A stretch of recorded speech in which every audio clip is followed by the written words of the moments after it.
Segundo día del 14º Seminario Nacional Teoría e Historia del Arte, Clic al Archivo. Ayer tuvimos una jornada con ponencias y participación muy nutrida, donde se abordaron miradas, experiencias y conocimiento en torno a las prácticas de archivo desde las artes. Agradecemos a las personas que se conectan en esta mañana. Además, le damos un saludo muy especial al equipo académico y grupo de investigación Teoría, Práctica e Historia del Arte. Por supuesto, a nuestros ponentes, moderadores, por hacer posible este encuentro de conocimiento para todos. Agradecemos también a Ude Arroba, que ha liderado la conexión en virtualidad de nuestros ponentes. Manteniendo la misma dinámica de ayer, el espacio de ponencia se desarrollará por 1 hora y posteriormente se abren 30 minutos para las preguntas del público. Recordemos que las inquietudes las podrán consignar a través del chat del canal de YouTube aquellas personas que estén conectadas a través de nuestro canal en Facultad de Artes UDA. Asimismo, las personas en auditorio tendrán la oportunidad de hacer uso del micrófono. Reiteramos que es con el uso del micrófono para que nuestra ponente Ana María Guasch pueda escuchar su intervención. Sin más preámbulos, recibimos a Alejandra Serna Montoya, integrante del grupo de investigación, teoría práctica e historia del arte y además estudiante de la licenciatura en filosofía. Ella será la encargada de presentar a la profesora Ana María Guasch con la ponencia Los 4 momentums del archivo, un recorrido por el concepto y prácticas de archivo desde los años 20 hasta la actualidad. Bienvenidos. Buenos días a quienes están conectados a través del canal de YouTube. Le damos la bienvenida entonces a Ana María Guasch. Es un gusto tenerte aquí, pues lástima que no haya sido presencial, pero estamos muy entusiasmados de tenerte, de escucharte. Entonces les doy un contexto de Ana María Guasch, toda su trayectoria académica. Ella es catedrática de la Universidad de Arte Contemporáneo de la Universidad de Barcelona. Ha ejercido también la docencia en universidades de Sevilla y la Complutense de Madrid. En los últimos años, Ana María Guasch ha dirigido su interés hacia el estudio del arte internacional de la segunda mitad del siglo XX. Obras como, por ejemplo, El arte del siglo XX, de la Segunda Guerra Mundial hasta nuestros días, de la edición Espasa Calpe, centrándose en el análisis de las exposiciones que lo han generado. De ello son resultado entonces el arte del siglo XX en sus exposiciones entre 1945 y 1995. Fue también este trabajo merecedor del premio Spice a la crítica de arte 1998 y otros libros recientes de esta investigación, como el texto de la edición Los manifiestos del arte posmoderno. En el campo teórico de la crítica sobresale el texto de la edición La crítica de arte, historia, teoría y praxis, la crítica dialogada, entrevistas sobre arte y pensamiento contemporáneo. También Ana ha sido coeditora junto con Joseba Zulaika de Learning from the Bilbao Guggenheim, aprendiendo del Guggenheim en Bilbao, en Madrid, ediciones ACAL, 2007. Los estudios más importantes, o los cuales Ana ha dedicado gran parte de su interés, ha sido la relación arte y archivo, con el libro Arte y Archivo, Genealogías, Tipologías y Discontinuidades, en el año 2011, El arte en la era global, 1989-2015, publicado en Alianza Forma Madrid en 2016, y la más reciente de sus publicaciones es Derivas, Ensayos críticos sobre arte y pensamiento, 2021. Te damos la bienvenida, Ana, con tu presentación. Te agradecemos mucho por estar con nosotros este día. Hola, ¿qué tal? Buenos días. Buenos días. Me imagino este espacio porque hace unos años estuve aquí y realmente recuerdo perfectamente este auditorio. Y bueno, os doy las gracias por haberme invitado de nuevo, por esta presentación. Y voy a proceder a la presentación de mi conferencia, ¿no? Podéis, exacto, bueno, pues, bueno, un poco si sabéis mi trayectoria, pues no puedo estar sino muy encantada, muy contenta de participar en este clic al archivo y de hacerlo tras las conferencias que me han precedido, que no he podido escuchar, pero me imagino que habrán sido muy interesantes y que todas han tenido lo que va a tener mi conferencia, un anclaje claro del archivo y el arte contemporáneo, no de los métodos archivísticos. Salvo la conferencia de Barbour, que también creo que habrá ido muy bien para lo que yo os pueda ir contando hoy, que yo no voy a incidir en Barbour, pero que sí formará parte un poco de la cartografía, ¿no?, con la que os situaré. Realmente mi relación con el archivo pues viene desde hace unos 10 años, quizá, no, un poco más, porque el libro se publica en el 11. Y empieza por una exposición que en el Reina Sofía, que no fallida, una exposición fallida, y gracias a esta imposibilidad, pues pienso en realmente utilizar todo el material expositivo para hacer un libro. Es un libro complicado el mío, no sé si habréis tenido acceso a él, y necesité 3 años para llevarlo a cabo y alguna que otra beca de la universidad española como para ir a ciertas universidades extranjeras para poder investigar tranquilamente y luego poder publicar, ¿no? Y esto se concreta en mi libro del 2011 que ahora mismo os voy a presentar. Y este interés por el archivo pues no ha cesado, lo he compartido con otros intereses como hacia la globalización, el arte en la era de lo global, pero sigue la actualidad, sigue con un grupo de investigación que dirijo en la Universidad de Barcelona, que también os voy a hablar de él al final de mi conferencia, se llama Global Art Archive, y que es un proyecto de investigación con conexiones internacionales. A ver si un poco cuando os presente el proyecto puede salir aquí alguna iniciativa de interlinking, ¿no?, que es una palabra que me gusta mucho utilizar. Bueno, pues podéis pasar porque yo no puedo controlar el PowerPoint. Ese será el título, los 4 momentum del archivo. Un recorrido por el concepto y es que es imposible, no es todo mi libro, sería todo un curso y todavía me faltarían horas.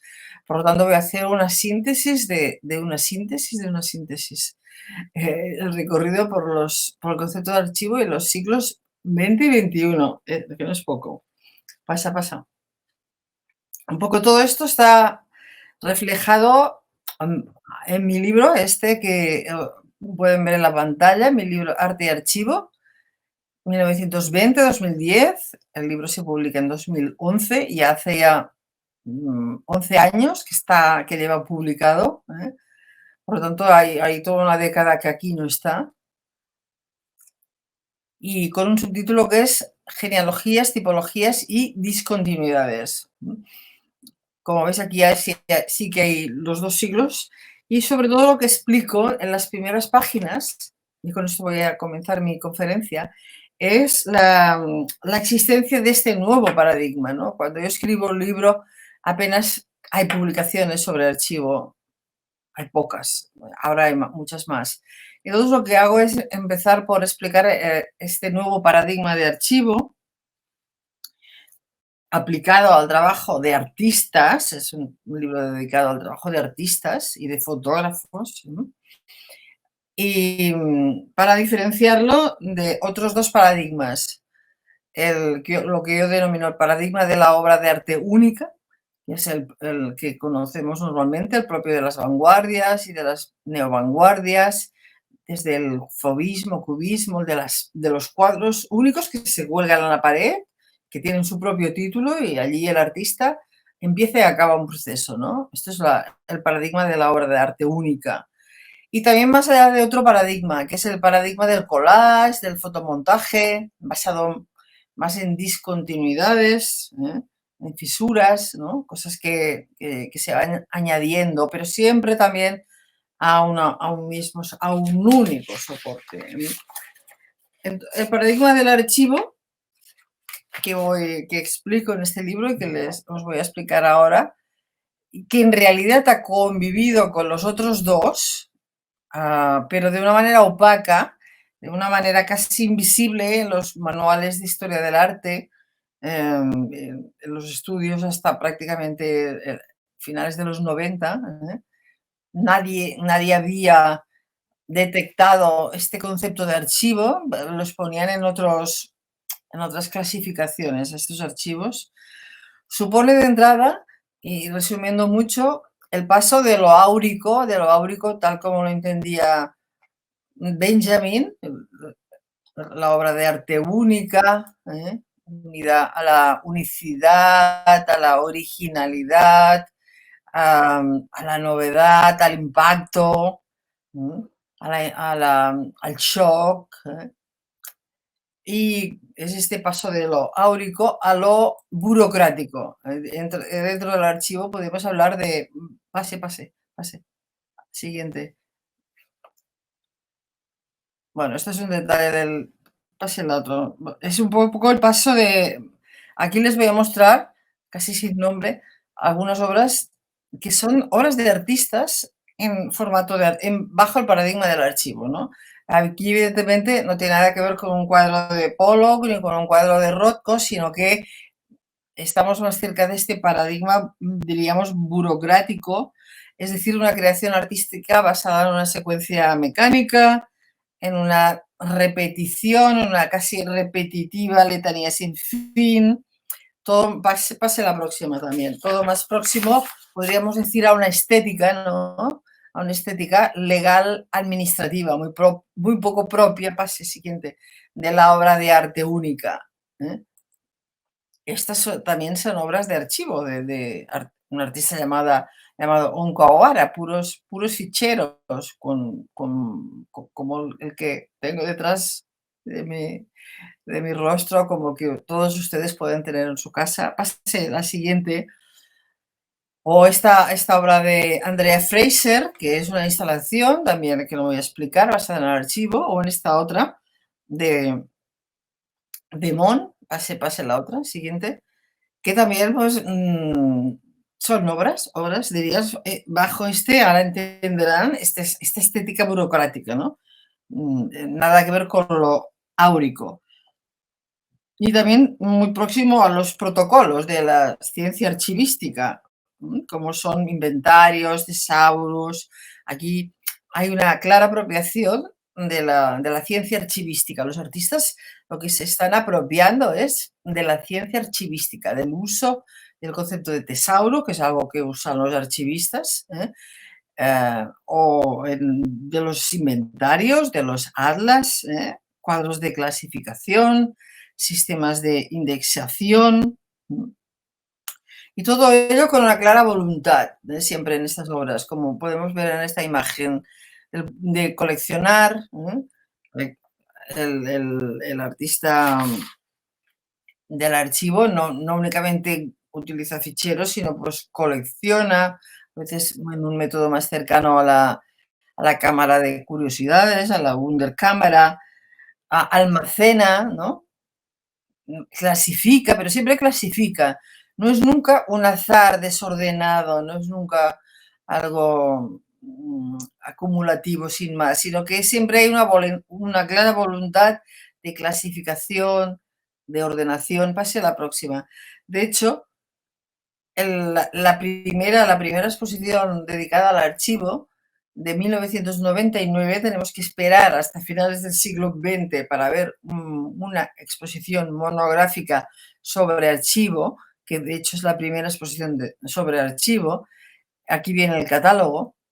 Es una exposición que tuvo lugar a la vez en Alemania y en Estados Unidos. Se llama Deep Storage, que es como almacenamiento en profundidad, y tiene un subtítulo que es coleccionar, almacenar, ¿no? Ordenar, clasificar. ¿No? Esta es una clara voluntad por parte de los artistas del archivo, pero también puede pasar la otra, no únicamente clasificar, sino también intercambiar, interactuar, como activando el archivo como más allá de su condición pasiva de repositorio, no es únicamente un continente donde colocar fichas, diríamos, unidades de significado, sino que también queda activo a través del concepto de ¿no? Como el interlinking. Pues como dejó muy clara una exposición de 2012, tuvimos que esperar a la exposición de 2012 de Interarchive, ¿no? Interarchive. Esta es una exposición que fue comisariada por un artista y por un curador europeos, alemanes, Hans Ulrich Obrich, seguramente conocido por algunos de ustedes, y el artista Hans Peter Feldman, un artista de archivo total, ¿no? Que lo que buscaban era dinamizar el archivo, ¿no? Que todo en el archivo quedara interconectado, ¿no? Utilizando este componente horizontal del archivo, este componente que es muy cierto, rizomático del archivo, pero donde todo se interconecta, donde todo se comunica con el concepto del link. Por eso uno de los apartados de esta exposición fue interlinking, ¿no? Todo como un network de que todo se interconectaba bajo las circunstancias, decían ellos, de la globalización, de los virtual media y también de la recuperación de la memoria, porque el archivo va muy vinculado con la recuperación de la memoria. Los artistas a los que me referiré se sirven de este nuevo modelo tipológico del archivo, y eso me gustaría subrayarlo, como una nueva manera de reivindicar la memoria. No es algo abstracto. Aquí no hablaremos de abstracción ni hablaremos de tautología, de concepto puro. Hablaremos de memoria. Cualquier intento de arte de archivo va vinculado con el concepto de memoria. Archivo, memoria, arte contemporáneo. Y es decir, es como una nueva manera de narrar, es como una nueva manera de recuperar el viejo concepto de historia, ¿no? Una historia alejada de los parámetros hegelianos y más próximo, a los impulsos, diríamos, memorialistas de autores que en las antípodas de Hegel, como por ejemplo Nietzsche, que sería uno de los precursores primeros muy lejanos del concepto de archivo, o alguno de sus sucesores posteriores como Foucault, que ahora mismo pronto les mostraré, o Walter Benjamin. Este concepto de memoria, ¿no? Que es convertir la obra de arte o el objeto artístico en un suplemento mnemotécnico, preservar la memoria y también rescata del olvido, de la amnesia, de la destrucción, del mal, hasta el mal de archivo. Ahora veremos un poco, aquí abordaremos también el concepto de mal de archivo. ¿Por qué? Mal de archivo, ¿no? Porque hay como una pulsión de destruir y de recuperar a la vez. Y todo en este concepto de memorándum, ¿no? Todo en un verdadero memorándum, tal como pase la otra siguiente, todo ello ya muy vinculado con las teorías del archivo de Derrida, su mal de archivo, que luego será uno de los momentums en los que me voy a centrar, o lo que el mundo anglosajón tradujo como archive fever, la fiebre del archivo, en francés, es decir, según Derrida, el mal de archivo, que está muy unido a ese ímpetu por conservar, por preservar y a la vez por olvidar, ¿no? O en el mundo anglosajón este archive fever, como fue otra exposición importante del 2008 de comisariada por Oquia en Bezor. Pase la otra. Este sería como una introducción y ahora quizás se preguntarán, pero ¿no? ¿Para cuándo y en qué contexto empiezan a emerger las prácticas del archivo en el siglo, primero en el siglo XX y después ya en el siglo XXI? Porque aparece de una manera bastante discontinua, no hay una continuidad, aparece, desaparece, vuelve a aparecer. Entonces, por eso yo he señalado 3 momentos, bueno, 4, el último lo vamos a ver al final, que para mí es como una aproximación no historicista, ¿no? Sino más bien genealógica, ¿no? Como 3 árboles genealógicos a partir de los cuales surgen toda una serie de experiencias archivísticas, tanto desde el punto de vista teórico, filosófico, como desde el punto de vista artístico. Uno sería el momentum Benjamin, el momentum Foucault, el momentum Derrida y finalmente veremos el momentum más contemporáneo. Vamos a empezar por el momentum Benjamin. Pasen. Diríamos que cuando Benjamin es en los años 20, 30 del siglo XX, en el contexto de la República de Weimar, en los años previos al nazismo, es un contexto muy fértil para esta nueva manera de pensar en clave de archivo. Lo hace un filósofo como Benjamin, lo hace un historiador del arte como Barbour, que vieron ayer, lo hacen toda una generación de fotógrafos de la llamada nueva objetividad, que también son los pioneros de estas prácticas artísticas del archivo. Benjamin lo hace en su conocido libro de los pasajes, es un libro que escribe de una manera interrumpida, lo empieza en el 27, lo deja, un poco, el archivo no necesita empezar y acabar todo en el mismo, se puede empezar y dejar. Sigue trabajando en los años 30 hasta su muerte en el año 40, que lo deja absolutamente inacabado, en una caja, en una maleta, conservada en Portbou. Se conserva en Portbou.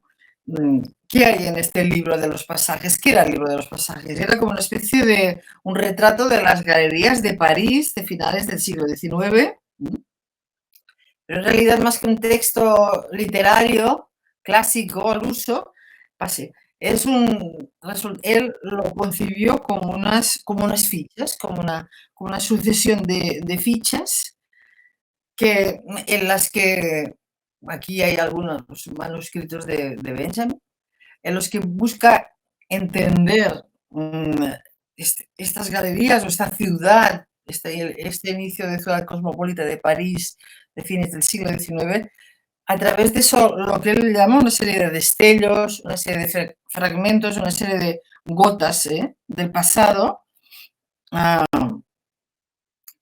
través de una serie de acumulación de citas y un poco también más cercano al montaje cinematográfico. De hecho, hay quien dice que este libro fue posible gracias a una película que había interesado especialmente a Benjamin, una película del 27, pase la otra, con la que se había inspirado un film de Walter Ruttmann, un film documental sobre la ciudad de Berlín, en este caso la ciudad de Berlín, Berlín sinfonía de una gran ciudad en la que también hace una crónica de Berlín en imágenes, pero es como si fueran fichas, ¿no?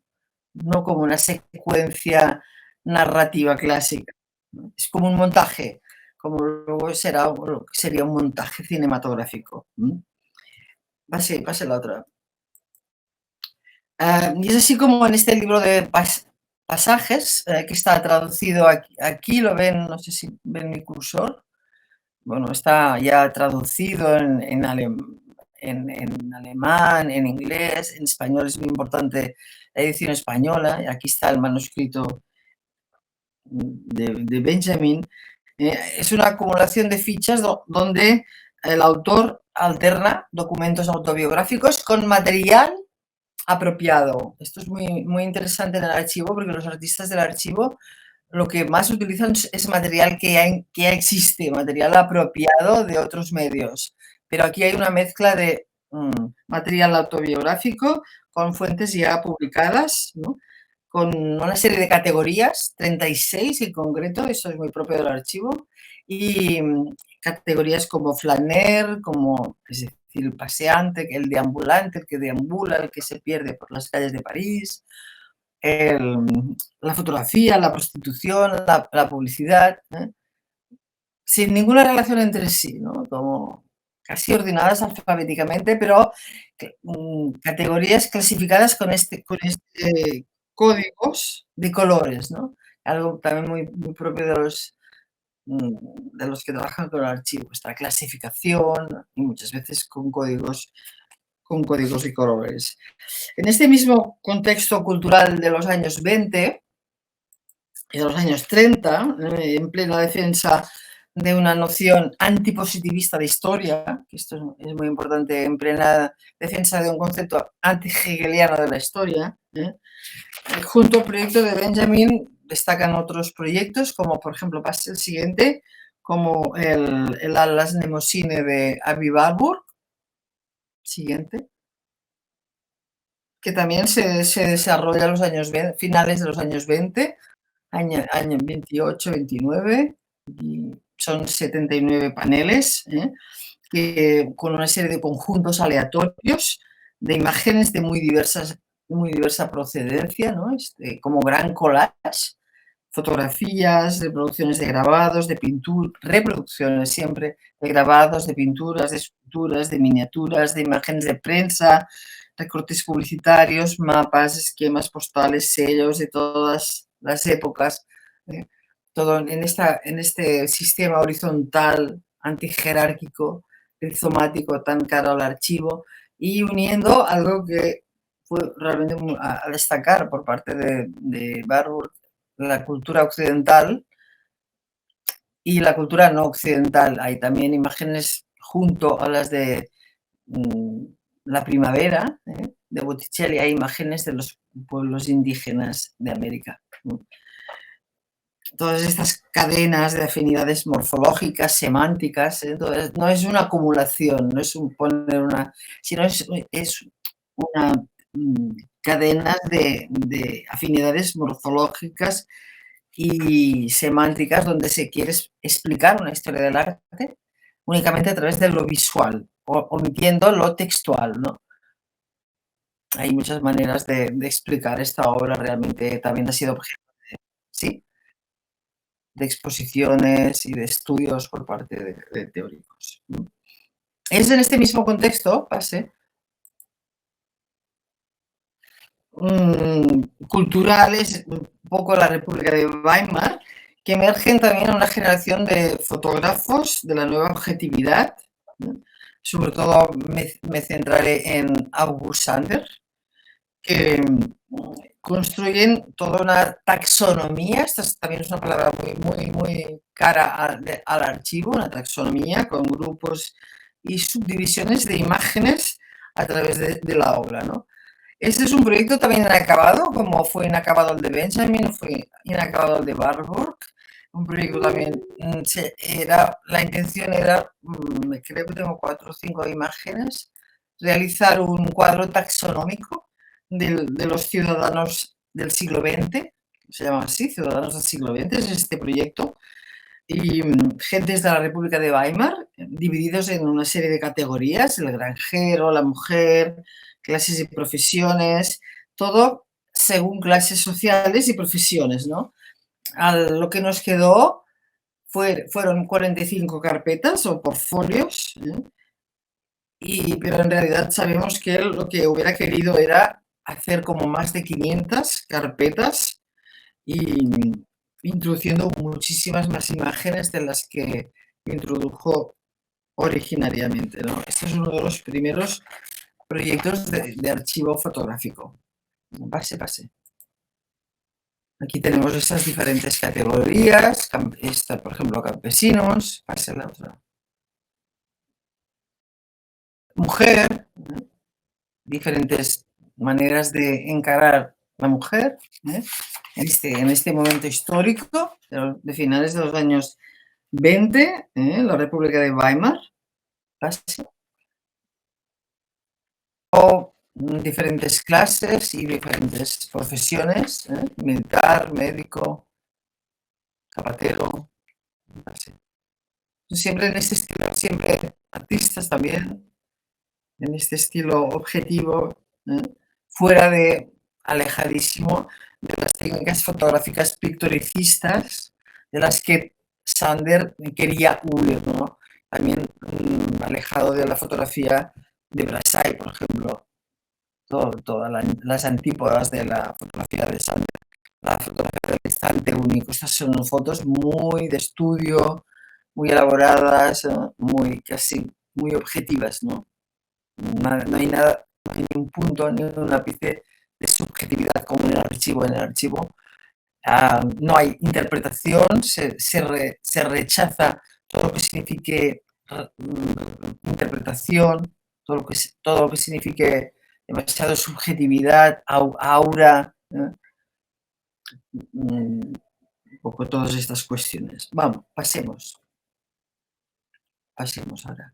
Vamos a pasar al segundo momentum, vamos a hacer un salto en el tiempo realmente, de los años 20, 30 hasta los finales de los años 60, un momento en el que apenas encontramos prácticas de archivo, ni tanto desde el punto de vista teórico, que es muy importante, como desde el punto de vista artístico. Tenemos que esperar casi hasta las consecuencias del Mayo francés del 68, y en este contexto tenemos que situar la aportación fundamental de Michel Foucault en su texto también fundamental para entender el archivo, que es este que ven aquí, la arqueología del saber, ¿no? Fue Michel Foucault en ese texto de 1969 que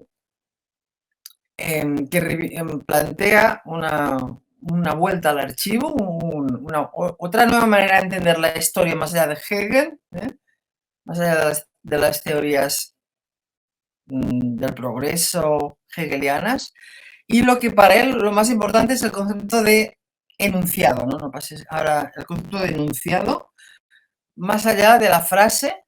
Enunciado es como pues, una frase breve, corta, sin casi significado, más allá de la frase larga, más allá del gesto, ¿no?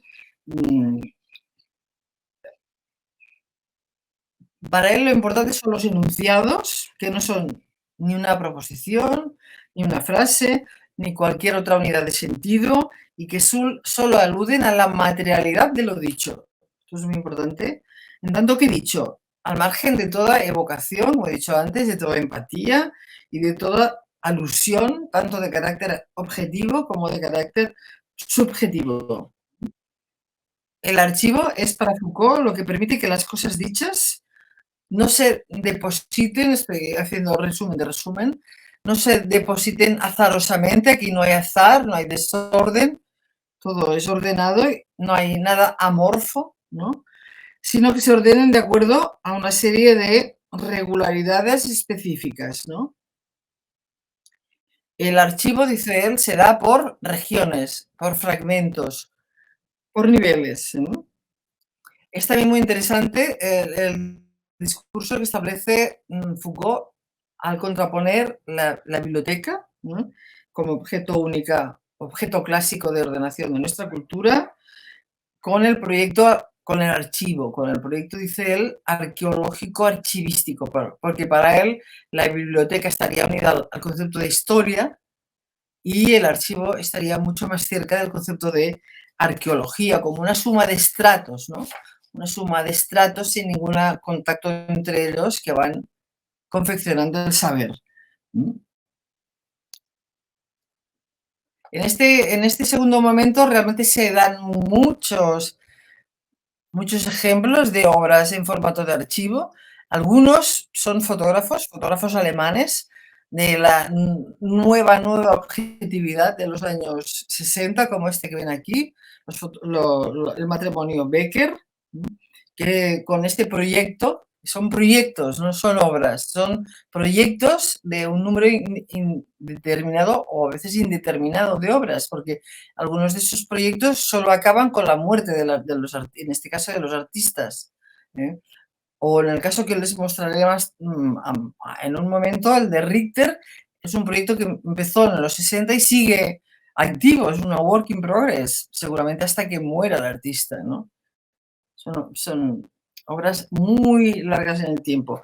Este fue como una especie de un proyecto que consta de un número indeterminado de fotografías en blanco y negro, cuyo contenido surge de un único campo, que es la arquitectura industrial, factorías, altos hornos, depósitos de agua.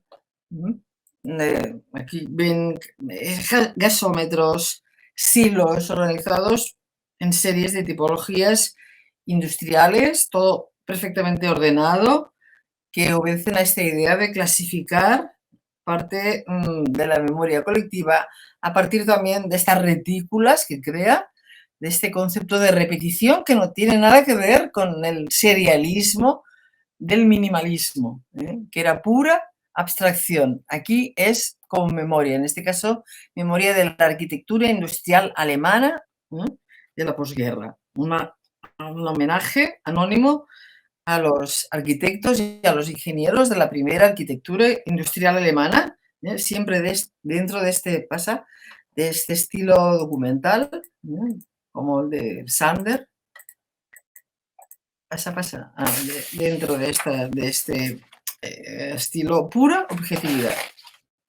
Pasemos a la otra. También un nuevo ejemplo tenemos el del artista alemán, Gerhard Richter, en esta work in progress, como os he dicho, que empezó a finales de los 60 y que sigue activa en la actualidad.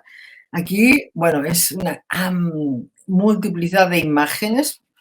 No hablaríamos tanto de obras de arte, sino de imágenes, muchas de ellas encontradas en periódicos, en revistas ilustradas, en fotografías de reportaje, fotografías amateurs, pero también otras creadas por el propio artista, que el artista organiza, no de manera casuística, sino que se sirve de una metodología visual, como esta que ven aquí, con una serie de paneles, como de estructura cuadriculada, con una serie de medidas.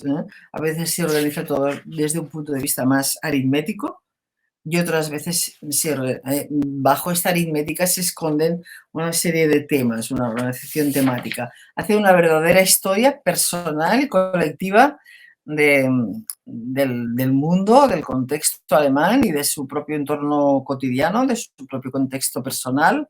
Es una suma de estas memorias individuales y de las memorias colectivas. Pero siempre con este orden. Aquí, por ejemplo, es una ordenación más de tipo aritmético. A veces hay numeraciones, pase. Y hay otros casos que son paneles. Estas fotos son las de los principios de los años, principios del proyecto.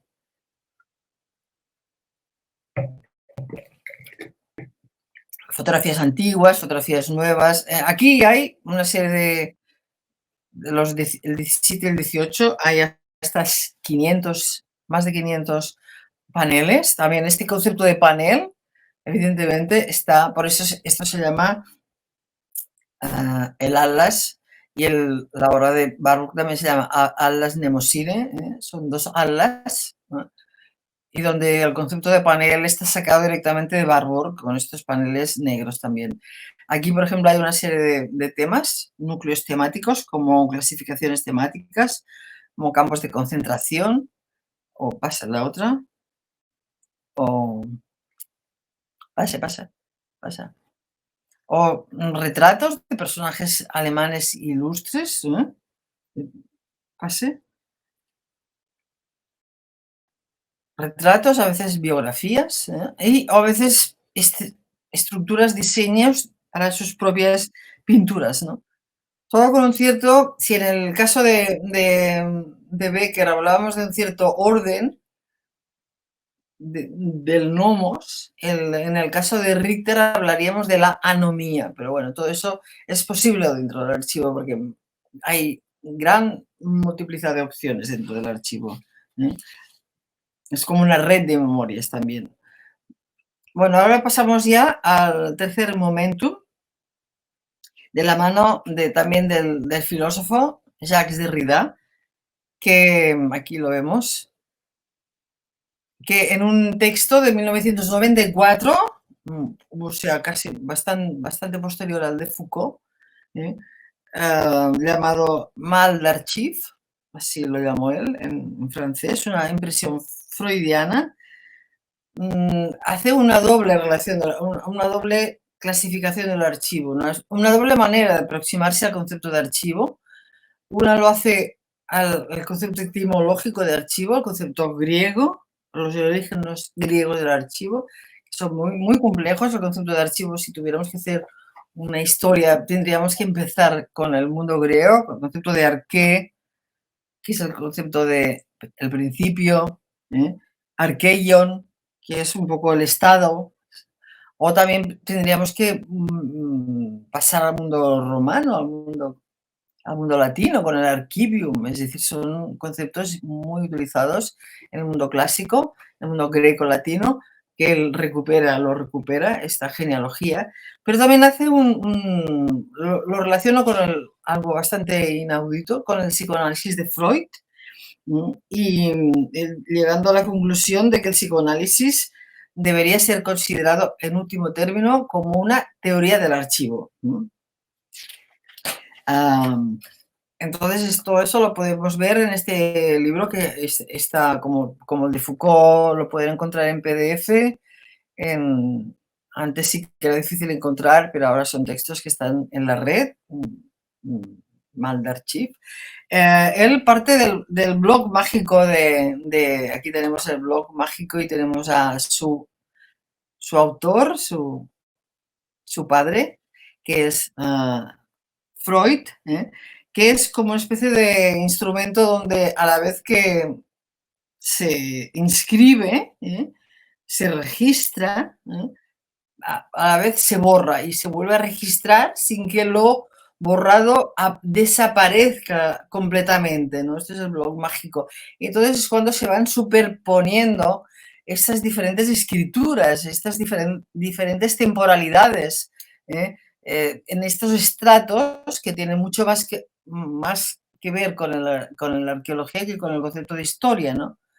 Y entonces a Derrida le interesó mucho ese concepto de blog mágico, algo que borra y que registra, algo que recuerda y algo que olvida, ¿no? Esta analogía. Y a partir de ahí crea este concepto de la pulsión del archivo, como del archive fever, la fiebre del archivo, esta necesidad que hay tanto de preservar como de destruir, ¿no? Y ahí vendría el concepto de el mal de archivo. Pues todo está como muy relacionado con el psicoanálisis, ¿no? Con esta pulsión, con ese olvido. Entonces, a partir de ahí podríamos ver, vamos a poner una serie de, tanto las teorías de Derrida como las teorías de Foucault, ¿no? En realidad nos sitúan ante un concepto de archivo amplio, hacia un concepto de archivo plural, que tanto contempla una dimensión física del archivo, el archivo como continente, como un conjunto de cajas, como un conjunto de ficheros, como un conjunto de álbumes, es decir, como un artefacto material, ¿no? Como también incluye el concepto de archivo como contenido, como este concepto derridiano psicoanalítico que tiene que ver con este mal de archivo y con el concepto de blog mágico de Freud, ¿no? Entonces, esto lo vamos a ver, esta doble consideración del archivo, que es la que más han seguido los artistas contemporáneos, sobre todo, y esto entramos ya directamente en Internet, entramos directamente en los archivos virtuales, en los archivos cibernéticos. Él, incluso Derrida habla de que no hubiera existido el psicoanálisis si hubiera existido Internet, Es una consideración también muy interesante. Es decir, que Foucault no, pero Derrida abre el archivo a esa dimensión offline, a esta dimensión online, quiero decir, no material del archivo. Aquí tenemos un proyecto que para mí es fundamental, es clave, de Muntadas. Es un proyecto que lo hace en el mismo año, 1994, es realmente un pionero que Derrida publica su ensayo. Esta es una obra que se llama The File Room, que se presenta originariamente en el Chicago Cultural Center y en el que desarrolla este concepto tanto a partir de la dimensión física del archivo, el lugar del archivo. Estamos delante de un archivo con cajas metálicas de color negro, con una bombilla casi kafkiana en un entorno kafkiano, un poco negro. Pero también estamos en la presencia metafórica del archivo. Este archivo, aquí veis una serie de pantallas y junto con esta pantalla central que potencia la interactividad, como os explicaré, potencia la presencia, la participación del espectador, porque, como os he dicho, las obras de archivo nunca son abstractas, nunca hablan del cielo ni de la subjetividad del artista. Esta es una obra que habla de un tema muy concreto, del tema de la censura, hace una historia archivística de la censura, ¿no? Y entonces para ello utiliza estos 138 ficheros de metal negro, con una serie de armarios, ordenadores Macintosh equipados con Mosaic del año 94, que era una modalidad de hipertexto, software que conecta vídeo, audio y información textual unidos a una memoria de archivo de datos con la base central, ¿no? Desde cada uno de los terminales, como este, los espectadores tenían acceso. Ahora mismo es un momento que ustedes cuando acabe la conferencia de hoy, pueden ir a sus casas y buscar en internet The File Room y interactuar con la obra. Es una obra que sigue viva en la actualidad y que sigue viva potenciando este concepto de interactividad, ¿no?, que veíamos en el segundo de los catálogos que les he mostrado. Aquí ven pues ese ordenador dispuesto en el centro de la habitación que permitía a los visitantes introducir sus propios casos de censura dentro de la memoria central. Evidentemente la memoria central estaba muy bien organizada, pase la otra, estaba organizada en función de como cuatro categorías. Pase. Aquí están, archivo de casos. Todos ustedes pueden tener acceso hoy mismo o mañana, cuando quieran, a este archivo de casos organizados por fechas. Se empezaba con Sócrates. En el día de la inauguración, la obra aparecía con 400 casos de estudio elaborado por Muntadas y por gente del equipo de Muntadas. Y la cronología estaba en el año 1500 antes de Cristo con Sócrates, que fue declarado culpable por corrupción, por temas de censura, por localizaciones, si lo ven aquí, por medios, si fuera pintura, escultura, si eran audios, y por grados de censura, tipos de censura, ¿no? Grados de tipos de censura, y luego siempre había una memoria central. Es algo absolutamente interactivo, navegable, una web abierta y activa. Muntadas fue el primero que en los años 90 reactivó, ¿no?, entre los artistas plásticos esta fiebre del archivo. Ahora mismo no os he puesto más obras, pero quería dejar constancia de este título, ¿no?, de cómo un comisario, en este caso Ocuya Embezor, en el año 8 se apropia de este título, de este concepto claramente derridiano, de la fiebre del archivo, en esta exposición que titula Usos del documento en el arte contemporáneo. una exposición que tuvo lugar en Nueva York y que se abordaron las relaciones siempre muy activas entre documento, entre archivo y entre fotografía, ¿no? Tanto en archivos fotográficos analógicos,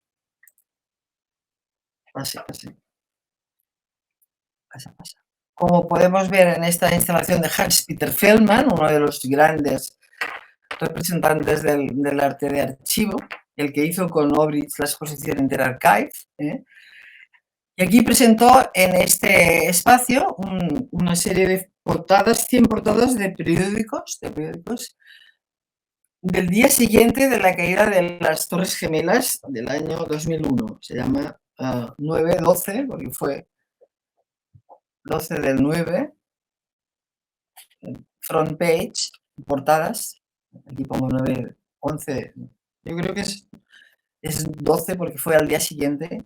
Portadas de periódicos del día 12 del mes 9 de 2001.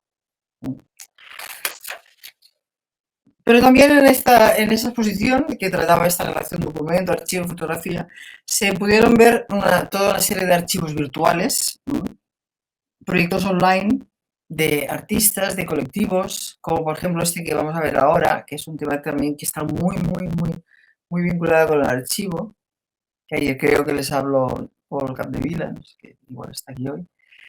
Y en esta exposición se mostró también parte de los archivos online de este colectivo de Atlas Group, integrado por un solo artista, Walid Rad, un artista libanés, que creó este colectivo Gabinete Artificial en el año 1999 de Atlas Group en Beirut, en el Líbano, para dejar constancia sobre todo de las guerras del Líbano durante el periodo 1975-1991. Es decir, como si fuera un historiador, ¿no?, que está haciendo un libro de la historia de las guerras del Líbano, pero que no tiene nada que ver con una historia convencional. Aquí hay una red, todo vive en la red, pero también, evidentemente, cuando hay una exposición, estos materiales online se convierten en materiales físicos, ¿no? Hay fotografías, hay objetos, películas, cuadernos de notas, materiales donados, materiales encontrados, materiales generados, ¿no? Siempre tras un minucioso proceso de investigación, como el de un historiador, pero en este caso historiador memorialista, ¿no? Que luego también todo ese material que vive y está constante, también pues podéis ver hoy mismo esta página web de Atlas Group, con vídeos, con imágenes textuales, con documentos orales. Vive constantemente en la red. Y aquí llegamos al cuarto momentum, como estas son algunas de las imágenes de este proyecto de Atlas Group. Pasa. Llegamos al cuarto momentum, este no estaba previsto, no, en el inicio. Bueno, habrá cinco momentos, estos dos no estaban en el guión principal. Y aquí volvemos a esta obra, nos lleva directamente hacia otra modalidad del archivo, que es la modalidad online, el archivo digital, las posibilidades digitales del archivo.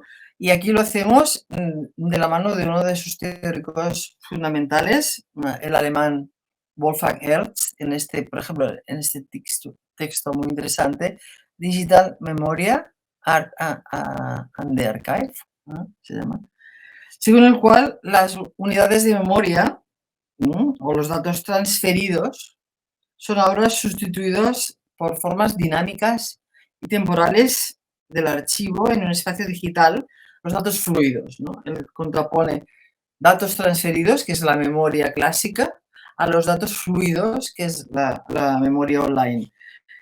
Como sostiene Ernst, es gracias a los datos fluidos, data streaming, o a los medios técnicos, que la memoria se concibe mejor en términos cibernéticos, dice él, que en la tradición histórica de la semántica.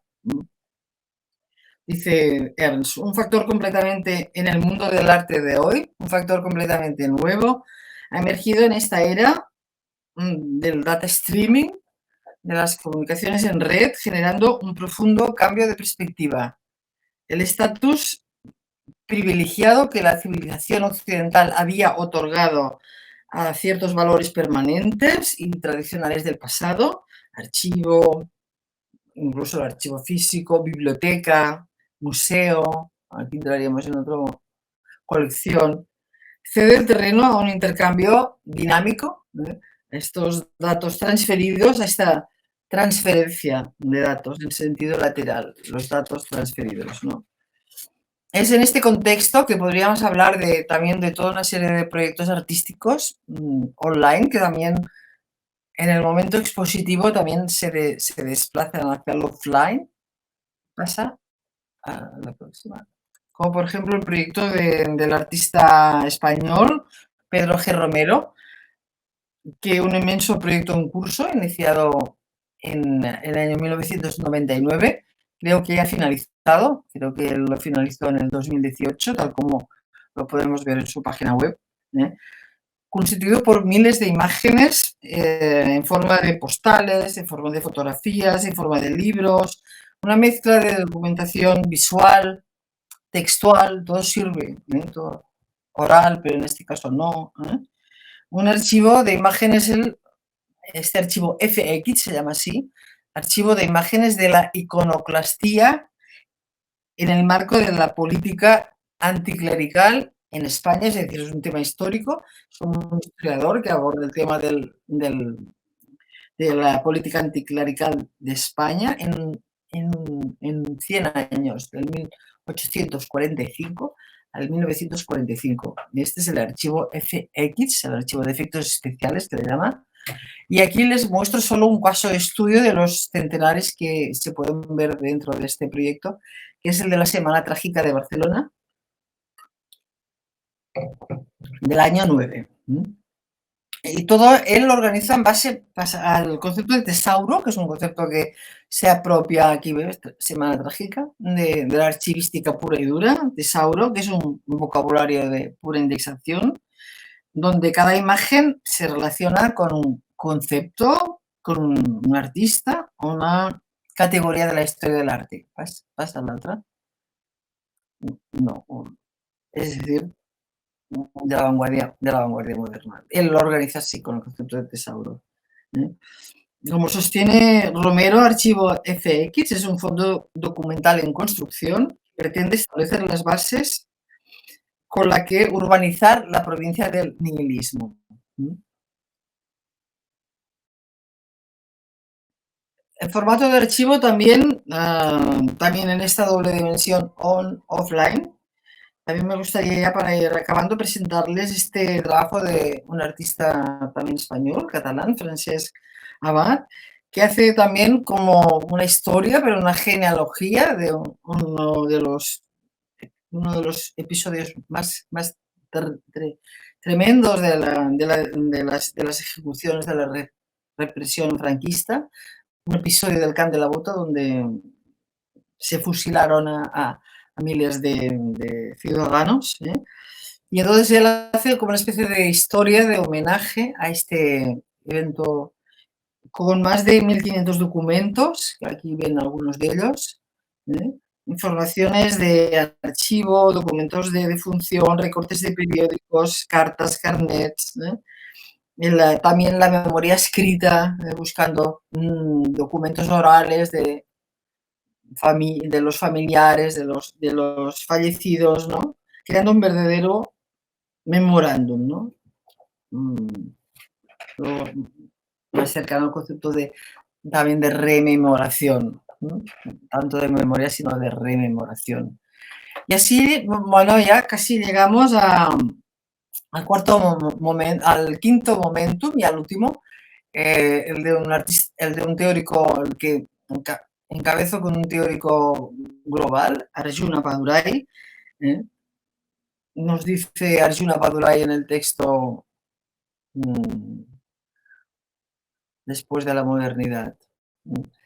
Dice, fue Foucault el que nos liberó de la inocencia del archivo El archivo no es inocente, no son datos, no son informaciones objetivas, frías y duras que están allí sometidas en un espacio oscuro y lleno de polvo, a lo que a veces accedemos con guantes incluso para no manosear aquel documento antiguo. Y fue Foucault que nos liberó de la inocencia del archivo y nos indujo a mirar el archivo como un instrumento colectivo.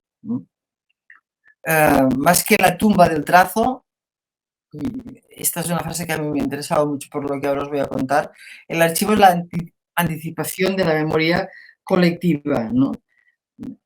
De ahí que hable a Paduray no tanto del archivo como recolección de datos, sino del archivo como aspiración, dice él, ¿no? Un poco metafóricamente. Sobre todo, de la mano y es de la mano de Apaduray que me gustaría introducir este nuevo matiz, este nuevo rostro, dentro de este calidoscopio del archivo, que es el que presenta la práctica de archivo como un lugar para las contranarrativas, como un conjunto, también lo hemos visto en los casos anteriores, ¿no? Este que voy a mostrar es más reciente, como un conjunto de estrategias de investigación, porque siempre hay investigación detrás del archivo, no es nunca imaginación ni nunca genialidad, siempre hay largos procesos de investigación, casi impropios del artista, en mayúsculas, ¿no? Estrategias que iluminan multifacéticos vínculos entre el archivo y lo social, lo político y lo social. Aquí veremos una obra que pude fotografiar yo misma, no en esta documento de Kassel, sino en la anterior, la de 2017. Es una obra de un artista griego que se llama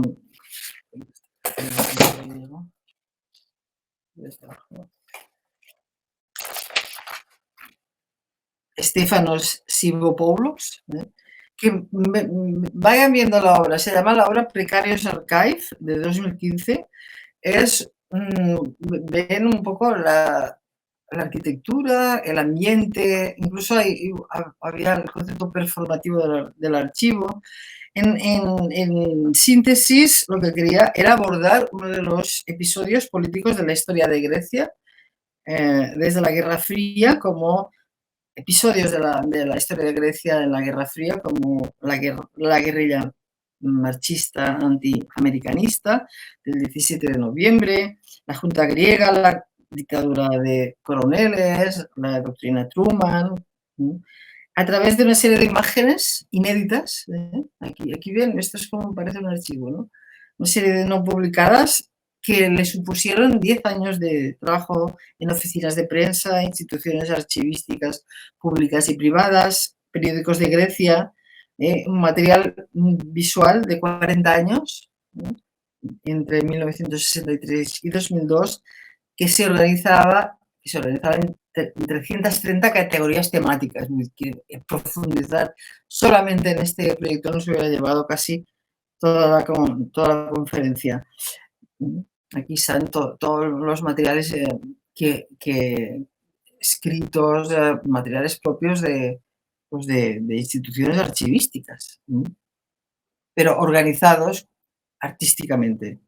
Esta obra y otras muchas que se dan en el escenario contemporáneo se plantean cuestiones como cómo los archivos dan forma a las realidades sociales, qué tipo de prácticas activan los materiales de archivo, cómo pueden los activismos dentro del campo del archivo cuestionar las formas clásicas de narrativa y la transmisión de conocimiento, qué significa trabajar en el archivo hoy, y cómo los archivos pueden reflejar las cuestiones contemporáneas, las cuestiones políticos, sociales, contemporáneas, y avanzar en un futuro conocimiento.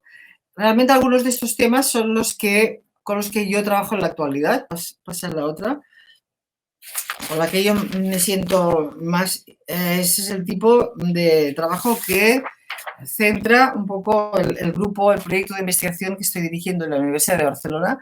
Aquí ven un pantallazo en la página web.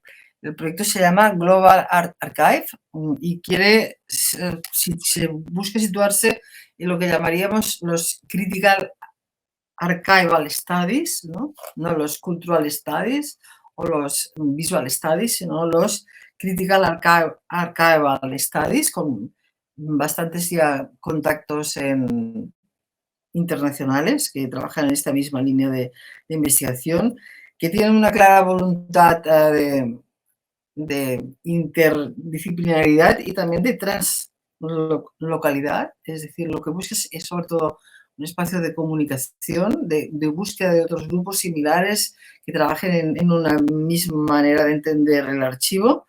Y les quiero mostrar el proyecto que vamos a realizar a principios del año 23, pasa la otra, que se llamará Archivo y Conflicto, archivos y la estética, la tecnoestética de la datificación, ¿no? Es un workshop que vamos a hacer on y offline con una serie de especialistas en el tema, también con un call for papers, le vamos a dar publicidad y sobre todo lo que busca profundizar es en el archivo y el conflicto, el archivo y lo social, las relaciones del archivo con el poder, utilizando en este caso databases, ¿eh?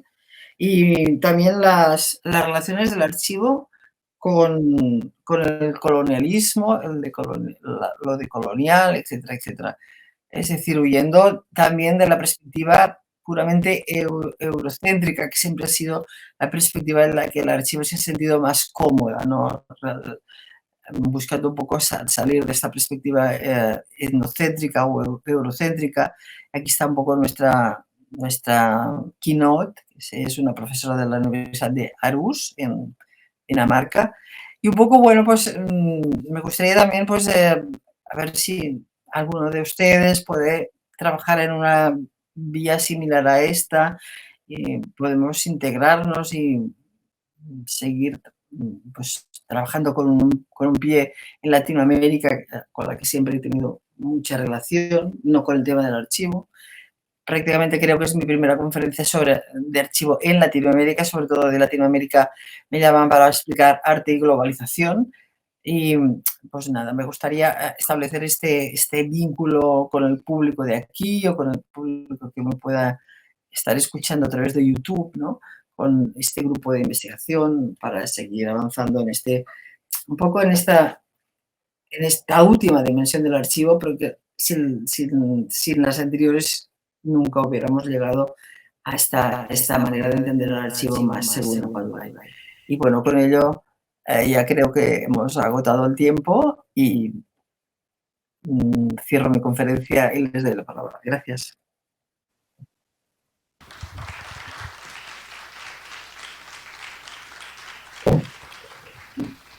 Muchas gracias, Ana, por tu presentación y por la invitación pues, que nos haces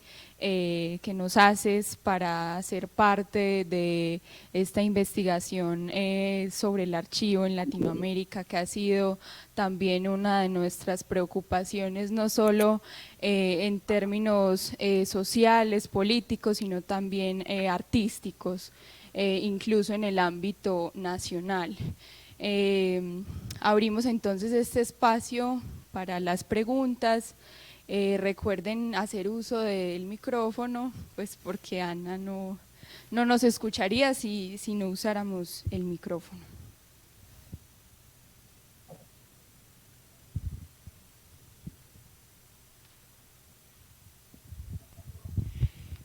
Muy buenos días, Ana María. Buenos días.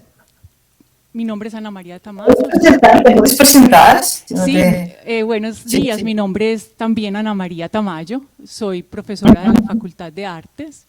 Y en estos 4 momentos, casi 5, que nos das, estaba pensando un poco en Anna Stoller y en leyendo Against the Grain, ¿cómo se diría en español? No sé, en contra del grano, en contra del pelo, a contrapelo. leyendo a contrapelo. Y entonces, en esta investigación que nos presentas del archivo y el conflicto, ¿cómo se leen esos vacíos, esos silencios, esos espacios de los que nos habla Anna Stoller en el momento de leer a contrapelo un archivo? Es que, me disculparás, pero Anne Laura Stoller tiene un School for... Es profesora de antropología. Mira, ahora estoy como, tengo la oportunidad de tener acceso a internet mientras me estás preguntando, cosa que no hubiera ocurrido si estuviera aquí. Tengo que reconocer que no conocía a Anne Stoller, y veo que es profesora de antropología y de historia, pero no sé si tiene, no he leído... Ella hace una postura muy interesante sobre la lectura específicamente de los archivos coloniales, pero básicamente cercano pues como a la postura de Spivak, que nos está mostrando cómo leer los archivos a contrapelo. Ella dice reading against the grain, along the grain, y lo que nos dice es precisamente cómo acceder a esos archivos entendiendo esas estructuras de poder y de construcción de conocimiento que tienen unas voces y que silencian otras y que hay unos vacíos. Entonces, cómo leer esos vacíos y esos silencios también como un texto.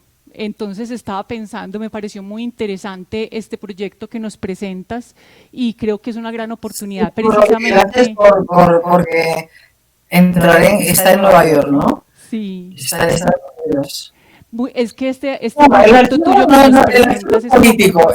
Quizá te podría decir, el archivo no es puramente ordenar, clasificar, almacenar, ¿no? Y ir en contra de Laura, porque en principio los artistas que utilizan el archivo desde los años 20, incluidos los años 60, sobre todo quieren atacar el concepto del artista genio, del artista orático, del artista inventor, del artista único, del artista original, y quieren organizar el arte como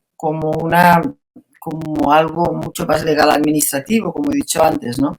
Y quieren recuperar el concepto de documento para el arte. Entonces, quizá no hay tanto la intención política, simplemente es una manera de contar la historia de diferente manera. Pero a partir de los años 90, el artista de archivo se ha posicionado claramente como un artista político, ¿no? Como un artista político. Esto quizás sería como un artista para denunciar los problemas del colonialismo, o para denunciar lo oculto, para contar historias no oficiales, ¿no? Para explorar las contranarrativas más allá de la oficialidad de la historia, ¿no? Entonces estas son como historias no oficiales, como historias un poco marginadas o historias ocultas o historias censuradas, ¿no? Y siempre ahí está como voluntad política, activista. Sería el artista cada vez más que utiliza el archivo, es un artista activista o político, ¿no? Con esta voluntad de explicar la historia de diferente manera a la versión oficial que le había transmitido la tradición, ¿no? Y esta es junto con esta metodología especial del archivo, esta metodología de la discontinuidad, de la multiplicidad, de la serialidad, de la repetición, ¿no? Pero siempre con una intención, que es sobre todo en estos últimos proyectos, que es el de desvelar lo oculto, como en este caso de este artista griego o del artista español o catalán, cosas que serían más bien tarea de un historiador, pero es una historia visual, ¿no? Por eso Barbrock es tan importante, porque nos señala que la historia no únicamente se puede escribir, sino que también se puede contar con imágenes, ¿no? Una historia icónica, una historia visual.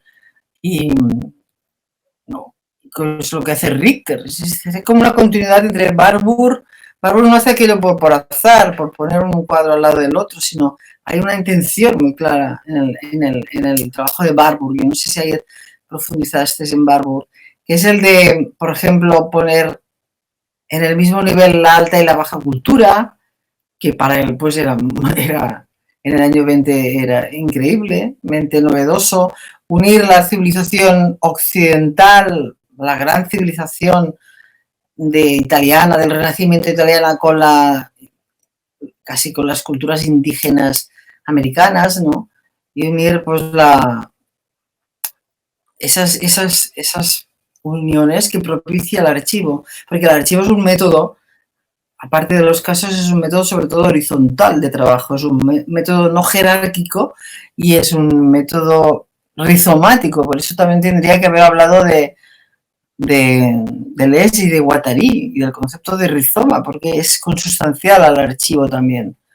Es decir, que es un concepto filosóficamente muy rico que se sustenta con muchas ideas y con muchos conceptos, y te agradezco esta profesora de historia y de antropología, que supongo que es del Instituto de Critical Social Inquiry. Bueno, gracias. Gracias, de todas maneras. Sí.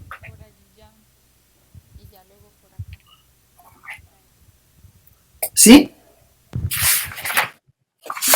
Hola, profesora Hola. Ana María, muchas gracias por tu exposición. Mi nombre es Juliana Marín y bueno, pues me ha encantado la ponencia.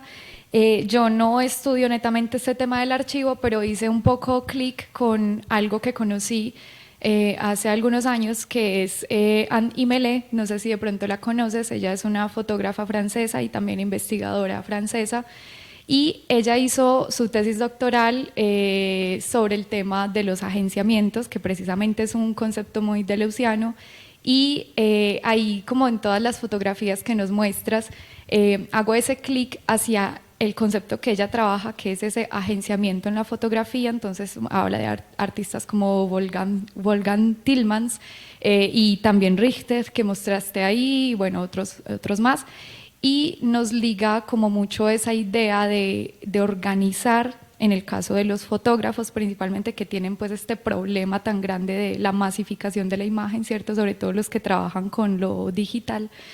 Lo lleva mucho al tema de cómo la fotografía se vuelve una instalación, como ya has dicho, rizomático, a manera de agenciamientos múltiples, con múltiples formas posibles para leer las imágenes y mostrarlas. Y yo me quedaba pensando, porque tú decías en un momento que el archivo, en esta idea de archivo no hay mucha interpretación, y tampoco la idea es que haya demasiada subjetividad, pero en este tema del agenciamiento, que ligo a través de las muestras de los artistas que nos has mostrado hoy, valga la redundancia, es casi que netamente un tema de esa subjetividad, de esa individualidad del artista, que le interesa investigar, y cómo es capaz de ligar una cosa con otra y no de otra manera, ¿cierto? Entonces, pues mi pregunta es como si actualmente en estas prácticas artísticas contemporáneas que están utilizando el archivo, de pronto esta manera de archivar ya se ha vuelto un poco más una preocupación también estética, y que tiene que ver netamente con esa individualidad de los artistas, con esa búsqueda individual. Gracias. Ya, bueno, siempre en el fondo es la tecnoestética. El título del simposio este será la tecnoestética, ¿no? La tecnoestética de la datificación, tecnoestética, porque siempre hay una cierta estética, ¿no? Pero en esta estética es como recuperar, ¿no? Como basarse en los principios del minimalismo y del conceptualismo, pero dotarles de contenido, dotarles de historia, dotarles de memoria. Pero hay como de estos dos registros, ¿no? Es decir, es una estética minimal, claramente, una estética basada en la repetición, basada en la serie, basada en la cuadrícula, basada es decir, como si fuera una multiplicidad del objeto.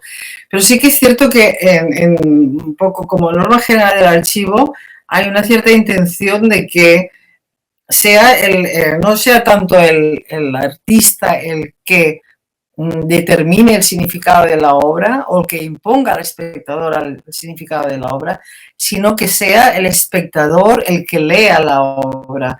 Un poco también es que Deleuze es importante, el concepto de agenciamiento, el concepto de rizoma, el concepto de línea de fuga, seguramente también, Foucault es este momento, y luego Roland Barthes con La muerte del autor, un poco el artista archivista, el artista del archivo, es decir, no es el artista autorial que controla el significado final de la obra, que impone al espectador la lectura definitiva de su trabajo, sino que deja que el espectador, que el lector, que el público asuma un papel mucho más activo, porque tiene que relacionar, tiene que encontrar sentido a unos materiales múltiples y dispersos, ¿no? Es mucho más fácil encontrarte con una obra única, ¿no?, de significado único, que el artista te quiera contar lo que ha pasado en aquella obra y te cuente su vida, te cuente su experiencia con el paisaje, te cuente su experiencia con su propia autobiografía, que un conjunto, un material tan disperso, ¿no?, muy cerca del documento. A veces es la relación entre obra de arte y documento también es muy interesante, y que sea el espectador el que tenga que acabar buscando el significado final de la obra, ¿no? Es un poco también de poner en práctica las teorías de Roland Barthes de la muerte del autor. Es decir, que es toda esta suma de pensamiento postestructuralista que se inicia en el 68 con el mayo francés del 68, que lo que busca es acabar con el pensamiento moderno, con el pensamiento único de la modernidad. Y eso también es interesante, vincular el archivo con la posmodernidad y vincular el archivo con la globalización. Eso es otro discurso que también es interesante de constatar. Porque detrás del archivo no hay una serie de obras que se acumulan, sino que hay un conjunto de ideas, ¿no?, que se ponen en práctica, que los artistas, consciente o inconscientemente, no hace falta que sea muy literalmente, pero que están poniendo en práctica, que están materializando, que están visualizando, y están ofreciendo al espectador, no al lector, sino a un espectador visual, es un material visual. Y entonces, que hay subjetividad en el archivo, seguro, pero no es una subjetividad, no es un gesto, ¿no me entiendes? No es un dripping de Pollock, no es un gesto único y repetible, fruto de un determinado momento, sino que es todo un proceso de trabajo, es un proceso de investigación que requiere tiempo, que requiere generalmente ayudas, ¿no? Siempre tienen Mutadas, por ejemplo, al que conozco bien, pues tiene todo un equipo de asistentes que es una obra hecha casi colectivamente, no son obras individuales las que se hacen de archivo, son obras casi colectivas, porque individualmente a un artista le llevaría realmente mucho tiempo realizar un trabajo de estas, una investigación. Es que son investigaciones de largo alcance. Entonces, evidentemente, cada artista proyecta con un poco su manera de entender, más que su subjetividad y su yo romántico, su manera de entender el arte, su posicionamiento delante del arte. Se entiende el arte más desde el punto de vista testimonial, se entiende el arte más desde el punto de vista puramente formal, ¿no? Pues los artistas del archivo, de formalistas, no tienen nada para entendernos.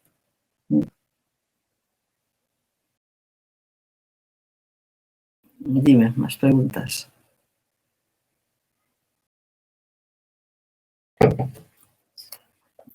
¿Sí? ¿Se ha cortado? Creo que no. Ya. No se escucha, Sandra. ¿Se escucha? Sí. Lo que pasa es que ahora no veo al público, pero bueno. Claro.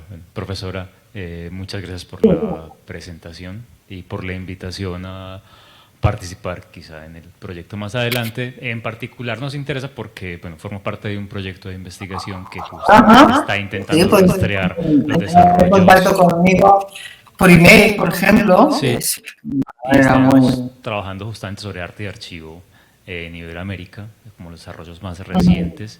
Y uno de los rasgos que encontrábamos era el carácter colectivo de los archivos que se están trabajando, el intento de hacerlos funcionar colectivamente o archivos recogidos colectivamente. Vimos en el material que encontramos un fuerte acento en ese tipo de trabajos, y me pareció que en el quinto momento, con la cita de Padura y con la que abre usted esa presentación, se insinuaba algo en esa dirección, ¿cierto? Creo que la cita decía algo así como que todo archivo no es un resto, sino la anticipación de una memoria colectiva. Pero no vi tanto eso en la presentación suya y quisiera preguntarle, bueno, ¿cómo usted ve esa relación entre archivo y colectivo en los últimos desarrollos del arte de archivo? Como no entiendo bien la pregunta. ¿Tú hablas de un colectivo de artistas que están trabajando en el archivo o de un colectivo de teóricos que están trabajando en un archivo? Claro, para que sea más precisa, disculpas pues si no fue precisa la pregunta. Sí. Hemos hecho un rastreo de los trabajos sobre arte de archivo en Iberoamérica como en los últimos 10 años, no está muy completo, está apenas avanzando, pero nos llamó la atención mucho al hacer este rastreo que hay múltiples referencias a los archivos colectivos trabajados por artistas, a los archivos de colectivos de artistas y a intentos de gestionar archivos comunitariamente y activarlos artísticamente, ¿no? Es decir, una gran importancia esa idea del colectivo o la comunidad en los trabajos sobre arte y archivo. Y me pareció que el quinto momento que usted estaba presentando apuntaba un poco en esa dirección, solo que no vi tanto en el desarrollo y me gustaría saber, bueno, usted qué opina de esa relación entre arte y el tema de colectivo, comunidad, ese es el tema central de la última documenta de Kassel, que todavía está abierta hasta una semana, ¿no? Y la que yo pude visitar este verano. Entonces es un poco todo, es una documenta donde, por ejemplo, no hay artistas, sino se plantea colectivos, ¿no? Y incluso entran como a formar parte de la exposición el ASEAN Archive, los archivos asiáticos, los artistas de las mujeres, los archivos de las mujeres algerianas, ¿no? Entonces este concepto de colectividad es un concepto. Luego también este concepto de archivos, no había archivos en Latinoamérica. Sabéis que este año la documenta de Kassel estaba comisariada por un colectivo de Indonesia, y entonces sobre todo nos presentó un panorama totalmente muy desconocido, panorama asiático de artistas tailandeses, de colectivos de Corea, de China, de Indonesia, de Pakistán, y entonces de poco de Latinoamérica y también un poco de español. Había un colectivo Inland, sobre todo arte y ecología, y sobre todo el archivo potencia sobre todo la ruptura o la ruptura del individuo y en favor del colectivo, ¿no? Y entonces yo creo que el archivo, otra de las lecturas que podríamos hacer en este archivo de conflicto, yo sobre todo he abordado el archivo desde el artista, desde artistas individuales que acuden a archivos públicos, que acuden a archivos oficiales, ¿no? Para recuperar toda una serie de materiales, y con estos materiales más otros materiales creados por ellos, más otros materiales encontrados en otros medios, crear la obra de archivo. Entonces hay que distinguir entre lo que es un archivo como institución, la institución archivo, donde se guardan una serie de documentos, y muchas veces para los artistas o para los colectivos de artistas acuden a estos archivos para crear la obra, ¿no? Entonces toman apropiadas obras, imágenes de estos documentos, de estos archivos. Y entonces un poco la idea de colectividad, pero es muy interesante porque yo el tema latinoamericano, sobre todo conozco artistas de Perú que trabajan en el concepto de archivo, ahora mismo no recuerdo el nombre, no me consta tanto. Sé que existe la institución archivo, el archivo de...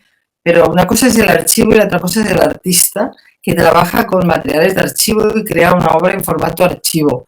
Son cosas distintas. O el investigador que acude o que quiere hacer realmente un archivo del arte latinoamericano. Es decir, que es una palabra un poco ambigua que a veces se confunde porque se sitúa en diferentes contextos y cada contexto no es lo mismo y hay que...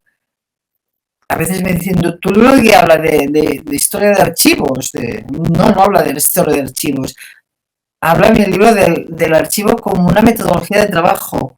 Artistas que recurren a la metodología de trabajo del archivo, de este tercer paradigma de archivo, para o bien clasificar, para o bien almacenar, para o bien coleccionar, o bien incidir en el conflicto, en conflictos y crear, digamos, un testimonio, generar un testimonio, el artista como testimonial, ¿no? El artista que no quiere vivir al margen de lo que está sucediendo y quiere dejar constancia y quiere un poco una versión ética. También hay muchos artistas en este quinto apartado en el que consideran la obra de arte desde el punto de vista de responsabilidad ética, el testimonio, de dejar testimonio y de ir más allá de lo puramente político también. Es como una cosa es un arte político y otra cosa es un arte testimonial, ¿no? Y entonces es un poco trabajar entre la historia y la memoria. Los artistas del archivo son como nuevos memorialistas, ¿no? Que trabajan con todo tipo de memorias individuales, memorias colectivas, memorias sociales, memorias personales. Es decir, todo entra. El archivo es como un gran cajón desastre donde casi no hay límites, donde no hay fronteras, ¿no? Es como un arte fluido y un arte abierto pero que no tiene nada que ver con lo que es un archivo ¿no? No sé si me he explicado bien porque cada uno tiene, pero yo sí que sí, estoy trabajando en el concepto de colectivo y de comunidad y de archivos comunitarios. Consultéis en la red, en la web, la documenta 15, le llaman, la 15, se llama así, del colectivo Ruan Grupa. Y allí verás mucho trabajo de este tipo colectivo. Y alguno, no muchos, pero alguno relacionado con el concepto de archivo. Realmente para vosotros os resulta muy complicado ir a Kassel, pero por suerte hay muy buena documentación visual, gráfica, textual en internet de Kassel. Y os recomiendo porque es una apuesta muy interesante este año. Este año ha sido una apuesta nueva, una apuesta con colectivos básicamente. Y cada colectivo era como un pequeño comisario, actuaba de comisario que seleccionaba a un grupo de artistas para crear la obra, ¿no? Entonces, en el catálogo no aparecían nunca los artistas, sino siempre como los colectivos que habían hecho de subcomisarios para seleccionar a unos determinados artistas. Es decir, es como una documenta antiaurática y antiindividualista absolutamente. Algunos eran colectivos ya históricos y otros eran colectivos ad hoc, creados expresamente para la documenta. Y este es un concepto como realmente bastante novedoso y bastante rupturista respecto a documentas anteriores donde el artista todavía seguía siendo pues, el principal protagonista de la obra, ¿no? Os recomiendo realmente que busquéis en la red un poco cómo ha funcionado este año la documenta de Kassel. ¿Aquí habéis trabajado en ella? No, todavía no. Está todo muy reciente. Pero bueno, hay mucho material online y creo que puede ser de una gran utilidad desde este punto de vista. Gracias. Muy bien, muchas gracias, Ana. Vamos a terminar con... Paul tenía también una duda, pero por allá me están diciendo, no. La ultimita, que yo levanté la mano y no me la abrieron. Sí, entonces, para cerrar, nos hubiese gustado mucho... Ay, que estuvieras con nosotros para continuar la discusión, pero pues el espacio no nos permite extendernos más. Entonces, Bueno, voy a ser súper breve. Mil gracias, Ana María. Te he seguido, me encanta poder conocerla. Mejor voy a mirar la cámara, es raro porque estás aquí, pero voy a mirar la cámara. Te quería preguntar por un sexto momentum, si es posible el fan footage, porque veo que si vamos en un work in progress y si vamos a entrarle a la tecnología y le vamos a entrar incluso a ese link y a ese rizoma, pues el cine y el documental podrían perfectamente, no sé si te parece, hacer parte de otro momentum, o si consideras que ya es otro lenguaje y tendría que estar en otro espacio. Lo digo por los trabajos de Michael Rom, de Alan Berliner, lo mismo el film ensayo, por ejemplo, de Catalá, ¿cierto? Entonces me preocupa un poquito saber que se hace todavía tanta separación como entre las artes visuales y dejar el fan footage o dejar, porque por ejemplo en este momento el documental expandido, pues lo presentamos hay veces más en museos y en salas que lo que anteriormente se hacía solo en salas de cine. Entonces quería preguntarte si lo tienes considerado o si pensás que es que debe estar en otro lenguaje aparte. Hablo del fan footage. Bueno, una pregunta complicada.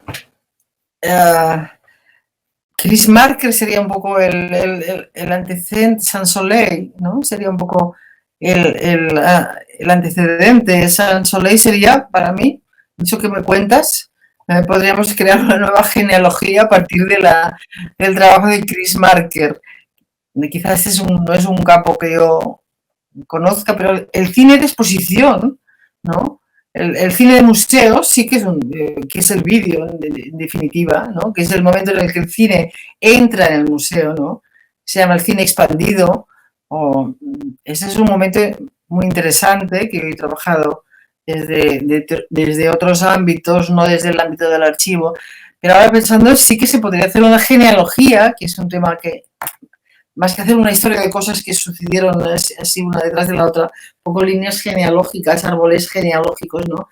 Y un poco el inicio podría ser como el Sans Soleil de Chris Marker, y el vídeo ensayo sería esta modalidad de cine que no es documental, que no es ficticio tampoco, que no es ficción, ¿no?